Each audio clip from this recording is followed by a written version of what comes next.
Let me start off, Sir Gary. Thank you, and to Cynthia. And I tell you, you can't.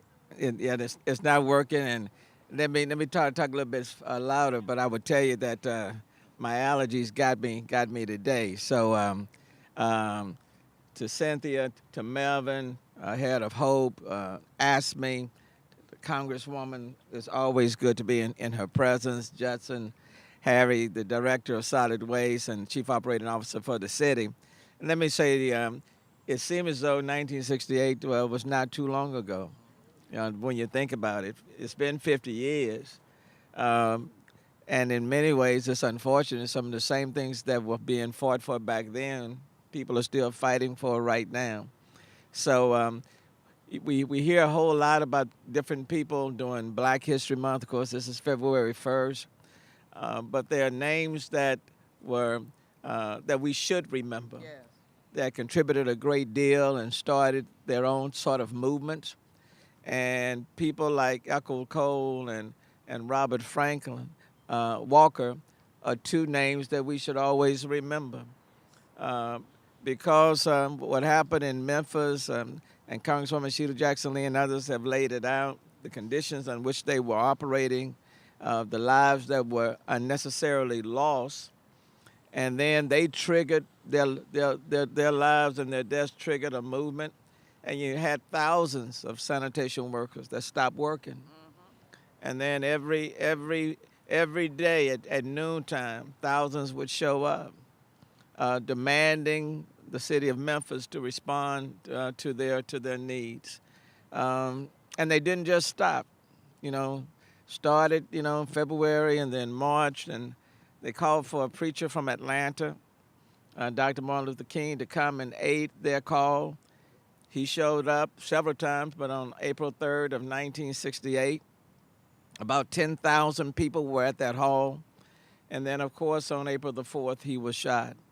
And then after that, more than 40,000 people marched down the streets of Memphis demanding that things change in Memphis, and subsequently things did change. It goes to show you that when people unite and stand strong, things can happen. But I want to move forward now to today, and to give respect and appreciation to sanitation management workers right here in the city of Houston and all over the country, because as Melvin indicated, these are some of the most dangerous jobs you can find, okay? But if you take sanitation workers out of the equation, this city would not function. If you take sanitation workers out of the equation, the city does not move forward. The quality of life is not enhanced. These are individuals who are out there on the street picking up our garbage, picking up our recyclable materials, doing things that most people probably would not want to do. And they do it faithfully and are highly committed. During Hurricane Harvey, City of Houston sanitation workers were out on our streets 7 days a week. Yep. Harry working 12, 14 hours a day, while everyone else was trying to get their lives together. They literally were out there in all of these neighborhoods, just like in trucks that you see right over there, those trucks, picking up people's furniture and the debris that people had put out on their curbs. Now, you may not hear as much about them as police and fire, but let me tell you, you take them out of the equation, and all the debris and everything would still be on our streets. The quality of our health would be deteriorated. This city would not be able to function, and people would not be coming to our city. One of the reasons why we're having some problem, I think, Congresswoman, in getting the money that we need from D.C. is that when people showed up in our city, the latter part of October, November, December, January, they did not see all of the debris outside of people's homes. Well, who do you think picked that up? Let me say to you, the mayor didn't. I didn't pick it up. but sanitation management workers whose names 99.9% of Houstonians do not know. They are the ones who were out there day in and day out, every day, Saturday and Sunday included, picking up that debris. And when the ice, the storm, and the snow came a few weeks ago, who do you think that was out there on those slippery roads?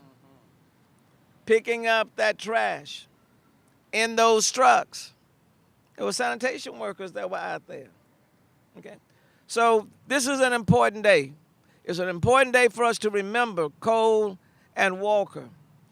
But it's also an important day for us to remember thousands of other workers. And remember workers who are out there today.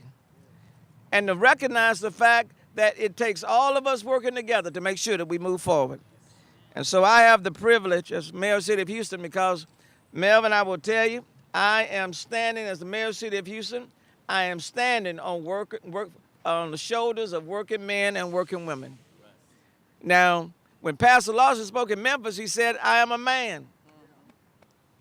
If you bring it back to 2018, bring it forward, it's I'm a man and I'm a woman.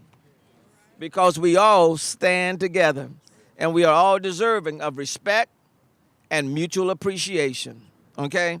And so, let me just read the last paragraph. Dr. King's assassination in Memphis on April 4, 1968, only intensified the strike as former Memphis Mayor Henry Loeb still refused to meet the workers' terms until a silent and peaceful march through downtown Memphis led by Coretta Scott King was joined by 42,000 supporters. This ignited a national cry that the workers be heard in their demand to join the union, leading to the strike's end on April 16, 1968. With a settlement that included union recognition and wage increases. They were allowed to join AFSCME, and it has made a difference. Okay? On February 1st, 2018, the City of Houston will join in observing a moment of silence to honor the enduring sacrifice of Echo Cole, Robert Walker, and the Memphis sanitation workers. And I might add, now I'm thankful people like Gary, Melvin, Hughes, and Hope, and so many others who are now standing in the gap for workers now and in the future, and encourages all Houstonians to reflect on the ceaseless contribution to our nation and how far we have come as a nation in the past 50 years. And let me just add, February 1st, Black History Month. I didn't walk with Sojourner Truth. I didn't walk with Harriet Tubman. I didn't walk with Fannie Lou Hamer. But I have now the privilege of walking with the Congresswoman of the 18th Congressional District, Congresswoman Sheila Jackson Lee.